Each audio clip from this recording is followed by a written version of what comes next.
Başqa söhbətlər yoxdur da, həyatdadır, həyat üstədir, heç bir problem də yoxdur.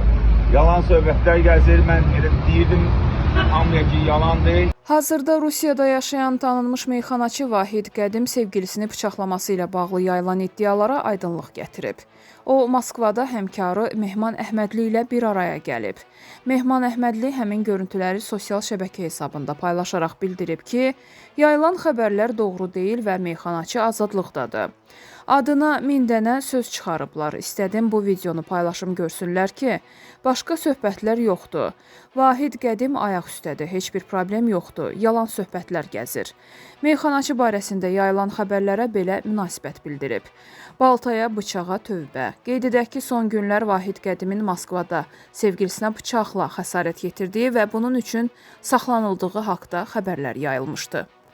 Meyxana aləmini şəhərdən, böhtandan, xətadan uzaq eləsin. Sağ olun.